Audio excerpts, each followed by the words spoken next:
राधा स्वामी जी एक विशेष, गंभीर और आत्मा को भीतर तक छू लेने वाली सूचना कृपया ध्यानपूर्वक सुनिए। प्यारे प्रेमियों, शब्दों का चयन करते हुए हृदय कांप रहा है, आंखें नम हैं, मन एक अलक्षित वेदना में डूबा हुआ है।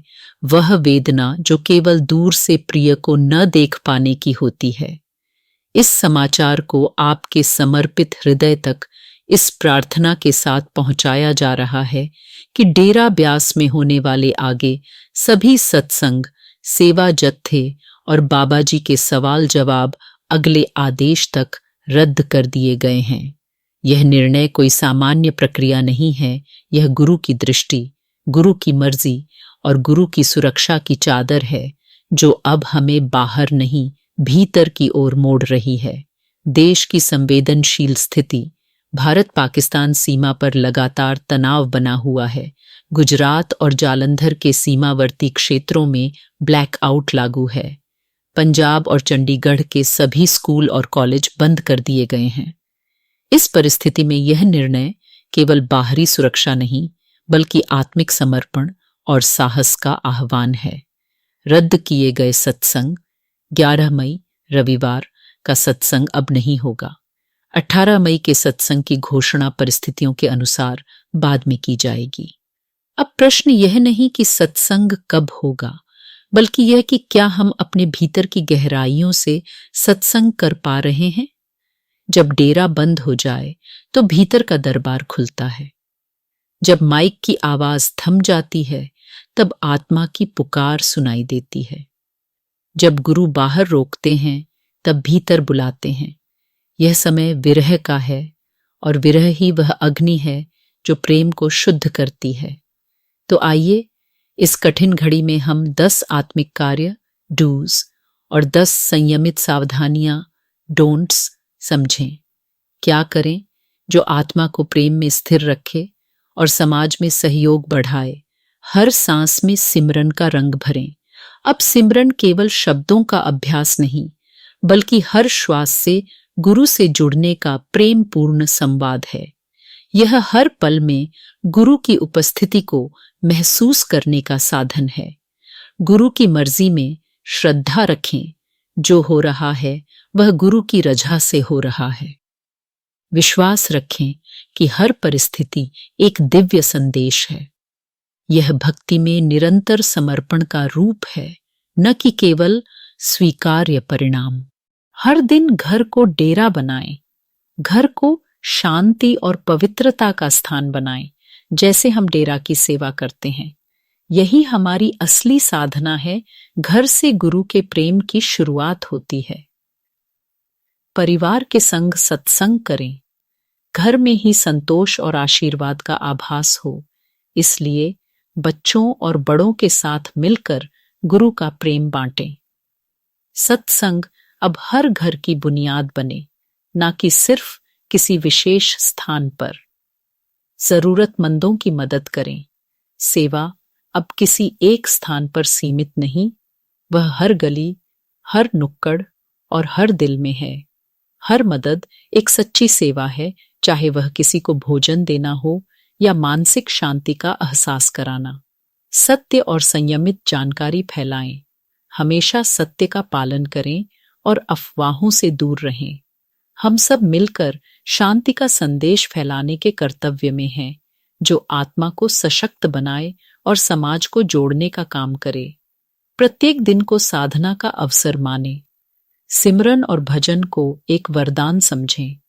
हर दिन साधना का एक नया अवसर है। यह मन, शरीर और आत्मा को निखारने का अवसर है और साथ ही समाज को भी एक शांतिपूर्ण दिशा देने का। गुरु की छवि मन में स्थिर रखें। गुरु की छवि केवल तस्वीर तक सीमित न रखें, बल्कि उनके प्रति भावनाओं को स्थिर और जीवित रखें। गुरु की उपस्थिति हमेशा दिल में होनी चाहिए। यही सच्ची भक्ति है। प्रेम में अनुशासन बनाए रखें। प्रेम सच्चा तभी होता है जब वह अनुशासन में होता है। गुरु के मार्ग पर चलने का सबसे अच्छा तरीका यही है कि हम अपने व्यवहार और कार्यों में संतुलन बनाए रखें। भीतर के मिलन को अवसर समझें। अब सच्चा सत्संग केवल बाहर नहीं, भीतर शुरू हो चुका है। हर दिन को आत्मा के मिलन का अवसर समझें, जहां हर सांस में गुरु की कृपा का अनुभव हो। क्या न करें? डोंट्स जो हमें गुरु की रजा और सामाजिक संतुलन से दूर करें। डेरा ब्यास सत्संग पर जाने का प्रयास न करें।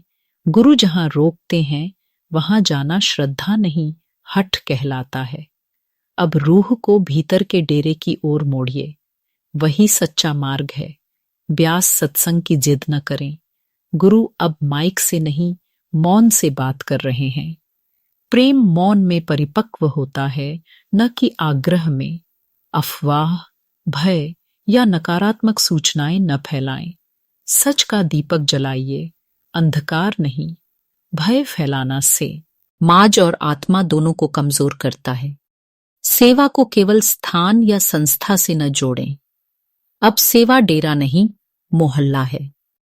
अपने आसपास देखें, कोई भूखा, अकेला या परेशान हो, वहीं गुरु की सेवा शुरू हो जाती है। किसी भी भौतिक आयोजन की योजना न बनाएं। यह समय भाग दौड़ का नहीं, ठहराव का है। जो भीतर सुनना है वह बाहर की हलचल में नहीं मिलेगा। अपने मन की बातें गुरु की मर्जी समझकर न चलें। मन चंचल है, वह भ्रमित कर सकता है। गुरु की मर्जी सहजता और समर्पण में प्रकट होती है, मन के जोर में नहीं। भीड़, मेलों और सामूहिक आयोजनों से बचें। यह समय है आत्मा को एकांत साधना में गुरु के चरणों में बैठाने का, जहां कोई दिखावा नहीं, केवल अनुभव है। गुरु की रजा पर प्रश्न या संदेह न करें। जो बाहर रोकते हैं वे भीतर बुलाते हैं। विश्वास का दीप जलाए रखिए, वही हर संकट का समाधान है। भक्ति को स्थान, समय या शरीर की सीमा में न बांधें। गुरु केवल मंच पर नहीं, वे हर उस क्षण में हैं जब आप श्रद्धा से पुकारते हैं। सच्ची भक्ति सीमाओं में नहीं बंधती। यह न समझें कि कुछ छिन गया है। सत्संग समाप्त नहीं हुआ, उसका रूप बदल गया है। अब वह सभा नहीं, साधना बन गया है। अब वह माइक नहीं, मौन की महफिल है। अंत में प्यारे प्रेमियों, यह समय रोने का नहीं, भीतर बहने का है। यह समय पूछने का नहीं, सुनने का है। गुरु दूर नहीं हुए, वे अब और भी करीब हैं। जब आप रात्रि में सिमरन करते हुए सो जाएंगे, जब एक वृद्ध पिता अपने पोते को गुरु की तस्वीर दिखाएगा, जब एक माँ अपने बच्चे को पहली बार सिमरन सिखाएगी, तब वही सच्चा सत्संग होगा। अब समय है इस विरह को वरदान बनाने का, गुरु के आदेश में ठहरने का, भीतर के डेरे में जाने का। राधा स्वामी जी, सतगुरु की कृपा आप पर बनी रहे।